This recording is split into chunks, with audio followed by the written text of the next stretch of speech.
You are wearing one of the greatest secrets in human history.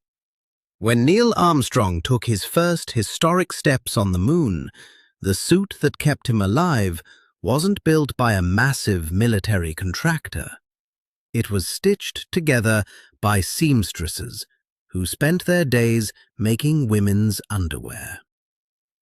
From sacrificing 28,000 tons of steel to the war effort just to escape the corset, to shattering glass windows during the chaotic nylon riots, how did a relentless fight for freedom over the female body end up launching the space age? Welcome to the dark history of defying gravity. The bloody, metallic, and unbelievable story of the bra. To understand the evolution of this garment, we must first look at language. The word brassiere originates from the Old French word brassière, which originally referred to a piece of armor covering a soldier's arm. It wasn't until the early 1900s that the term was officially adopted into the English dictionary to describe women's undergarments.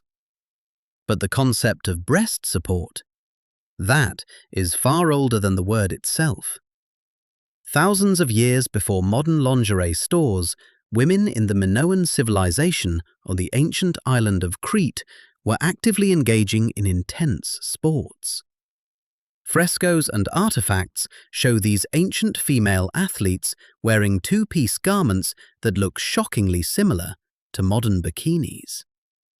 Even at the dawn of civilization, women recognized a basic anatomical truth: motion requires support.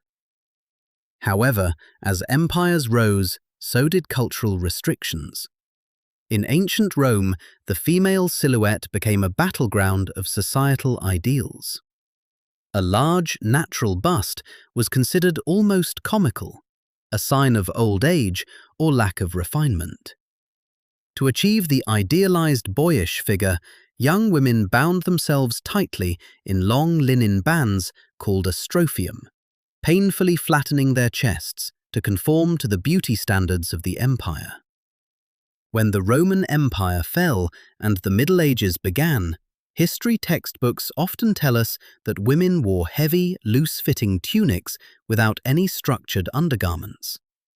For decades, historians confidently claimed that the bra simply did not exist in medieval times. They believed women went completely unsupported beneath their heavy woolen dresses. But history is often rewritten by accident. In 2008, an archaeological team was conducting a routine renovation at the Lengberg Castle, a formidable 12th century fortress nestled high in the Austrian Alps. While investigating a hidden vault beneath the floorboards, they stumbled upon something that completely shattered our understanding of medieval fashion. Inside this dark, dusty, centuries-old vault, buried beneath a pile of rubble and dry dirt, researchers found over 2,700 textile fragments. Among the dirt and debris were objects that should not have existed in the 15th century. They uncovered 4 distinctly shaped linen garments with defined cups and shoulder straps. Carbon dating confirmed the impossible. These were fully functional bras from the 1400s. Long before the patent offices of New York or Paris, medieval tailors were already engineering sophisticated, cup-based breast support. This groundbreaking discovery forced us to realize that the desire for physical comfort and support is a timeless human pursuit. As poets of the era wrote of courtly love and flowing dresses, the hidden reality was that women have always found ingenious ways to support their bodies, completely out of sight of the historians who wrote the books. Fast forward to the Victorian era, and things took a much darker turn. For centuries, women in Europe were not merely dressed, They were imprisoned, locked inside rigid cages made of whalebone, wood, and steel. The corset wasn't just fashion, it was a form of social control. Look at this. Medical illustrations from the era reveal the horrifying truth. The corset crushed ribs, displaced internal organs, and pushed the lungs so tightly together that something as basic as breathing became a luxury. The ritual of getting dressed was itself a form of torture. Every single morning, women stood still while a servant pulled the laces tighter and tighter and tighter. Some women fainted before they even left the bedroom. Others suffered cracked ribs, chronic back pain, and digestive disorders that lasted a lifetime. And yet, while European women were gasping for air, on the other side of the Mediterranean, a completely different world existed. Women in the Ottoman Empire were lounging in flowing silks, sheer cottons, and loose, breathable trousers called salvar. There were no corsets, no whalebone cages, no pain. Ottoman women layered their clothing for comfort, not constriction. Soft fabrics draped naturally over the body. Light filtered through delicate cotton weaves as women moved freely through the courtyards of grand palaces. Long before the West even discovered the concept of comfort in fashion, the East had already perfected it. The fabrics themselves were works of art. Hand-woven Ottoman textiles, silk brocades, embroidered linens, and gossamer-thin cottons were designed to celebrate the body, not to cage it. The contrast with Victorian Europe could not have been more extreme. The breaking point finally came in the late 19th century. In Paris, a bold and visionary seamstress named Herminie Cadolle did the unthinkable. She took a pair of scissors and sliced a corset clean in half, freeing the stomach and, for the first time in centuries, allowing women to breathe fully again.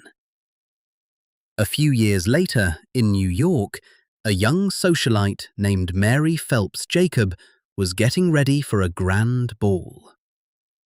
Frustrated by the way her rigid corset showed through her sheer evening gown, she sat down, took 2 silk handkerchiefs, tied them together with a simple pink ribbon, and put it on.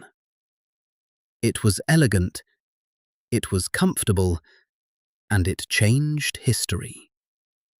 She had just created the modern bra. But it took a global catastrophe to truly kill the corset. In 1917, the world was at war. The muddy, blood-soaked trenches of World War I stretched across Europe like open wounds. And back home, governments were desperate for one thing above all else: metal. Every ounce of steel was needed for bullets, tanks, and warships. So the United States War Industries Board made an extraordinary request. They asked American women to stop buying corsets. It sounds almost absurd, but the corsets of that era contained massive amounts of steel boning, rigid metal strips that held the garment's shape. When millions of women answered the call and abandoned their corsets, the result was staggering. 28,000 tons of steel were freed up. That's enough metal to build 2 entire battleships. The bra didn't just replace the corset, it became a patriotic duty. Then came the scientific miracle of the 1930s. In a high-security laboratory at the DuPont Chemical Company in Delaware, a team of chemists, led by Wallace Carruthers, created something the world had never seen before. They called it nylon. It was stronger than steel and finer than a spider's web. When DuPont released the first nylon stockings in 1940, 4 million pairs sold out in just 48 hours. But nylon didn't just revolutionize stockings. It transformed bras, girdles, and undergarments overnight. For the first time, women's intimate garments could be lightweight, elastic, and nearly invisible under clothing. Then came the Second World War, and everything changed again. The US military commandeered all nylon production for the war effort. Every single thread was redirected to make parachutes for paratroopers jumping into enemy territory. Women were told to donate their old nylon stockings. Some even drew fake seams on the backs of their bare legs with eyeliner, just to create the illusion of wearing stockings. When the war finally ended in 1945 and nylon returned to civilian production, the demand was beyond anything anyone had predicted. What followed can only be described as chaos. Women lined up for blocks. Fistfights broke out in department stores. In Pittsburgh, 40,000 women stormed a single store for just 13,000 pairs of stockings. Store windows were shattered. Police were called. They called them the Nylon Riots. The 1950s were the age of the atom bomb, the jet engine, and the bullet bra. After years of wartime austerity, fashion exploded into exaggerated femininity. And nothing embodied this era more than the bullet bra. A sharply pointed, almost aerodynamic structure that looked less like underwear and more like something ready for takeoff. But the most outrageous story of the decade belongs to Hollywood.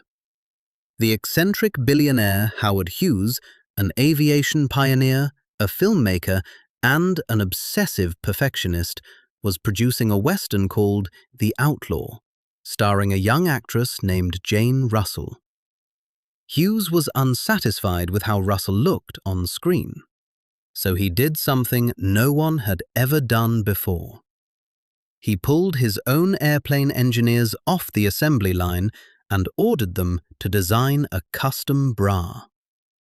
Using the principles of cantilever bridge engineering and seamless steel construction, they built a structurally reinforced underwire bra specifically for Jane Russell's body. Russell later admitted in her autobiography that she never actually wore it. She secretly padded her own bra with tissues instead. But the publicity machine had already done its work. The engineered bra became front-page news across America. Then came 1968, and the backlash. On September 7th, outside the Miss America pageant in Atlantic City, a group of feminists organized one of the most iconic protests in American history. They marched to the boardwalk carrying signs that read, "Freedom." They set up a large metal trash can and invited women to throw in the symbols of their oppression. High heels went in, lipstick went in, girdles went in, and yes, bras went in. Now, here's the important part. Nobody actually burned anything that day. The protesters had promised the city they wouldn't start fires. but a reporter wrote a headline comparing them to Vietnam War draft card burners, and the myth of the bra burners was born. It spread like wildfire across the media. And even though it never happened, the image became one of the most powerful symbols of the feminist movement. But perhaps the most quietly revolutionary moment came a decade later in a small living room in Vermont. A woman named Lisa Lindahl was a passionate jogger, but every time she ran, the pain and discomfort from her regular bra was unbearable. No product existed to solve her problem. So one evening, in a moment of pure frustration and genius, she took 2 men's athletic jockstraps, cut them apart, and sewed them together across her chest. It looked ridiculous, but it worked perfectly. She had just invented the sports bra. The bra industry's ultimate triumph, however, happened not on Earth, but in space. In the early 1960s, NASA had a serious problem. Their spacesuits were failing. The prototypes were built by military contractors using rigid metal alloys and hard rubber seals. They looked impressive, like suits of armor for the space age, but they had one fatal flaw. Astronauts could barely move in them. The suits were so stiff that simple tasks, bending a knee, turning a wrist, gripping a tool, became nearly impossible. For a mission that required astronauts to walk on the surface of the moon, this was unacceptable. NASA needed a suit that could protect a human body from the lethal vacuum of space while still allowing it to move naturally. They needed something flexible, durable, and form-fitting. They needed a company that understood the human body. Enter ILC Dover, the industrial division of Playtex. Yes, that Playtex. The same company famous for their cross-your-heart bras and their rubber kitchen gloves. While their competitors built suits like tanks, Playtex approached the problem like tailors. In a modest factory floor, rows of highly skilled seamstresses, women who had spent their entire careers stitching bras, girdles, and intimate garments, were given the most important sewing assignment in human history. They painstakingly hand-stitched 21 individual layers of Teflon, Kapton, and ballistic nylon, with a precision tolerance thinner than a single human hair. One misplaced stitch, and an astronaut could die. The flexible accordion-like joints of the Apollo 11 spacesuit, they weren't designed by rocket scientists. They were engineered using the exact same principles as a bra. The same understanding of how fabric bends around a moving body, the same mastery of tension, compression, and support, applied not to a woman's chest, but to a man walking on the moon. On July 20th, 1969, when Neil Armstrong took his historic first steps on the lunar surface, he was wearing a suit built by bra makers. Back on Earth, the innovations kept coming. The 1990s brought the era of the Wonder Bra, a push-up revolution that became a global cultural phenomenon. Advertisements featuring supermodels in extreme push-up bras dominated billboards from London to Tokyo. Then came memory foam technology, originally developed by NASA for spacecraft seat cushions, repurposed into the most comfortable bra padding the world had ever felt. And today, the pendulum has swung full circle. The modern bralette, seamless, wireless, and designed purely for comfort, represents perhaps the most radical statement of all. After centuries of binding, shaping, and engineering, women are choosing simplicity. The journey of this single garment mirrors our own. The bra is more than just fabric and wire. It is an artifact of human history.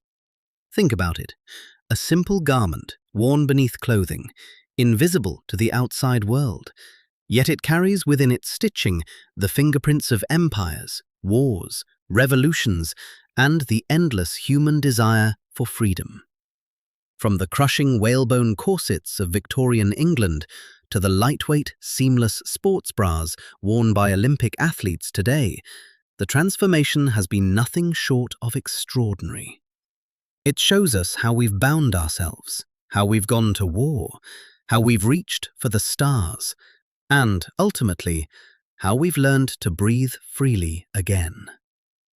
The next time you see a simple piece of fabric and wire, remember, you're not just looking at underwear, you're looking at the story of civilization itself.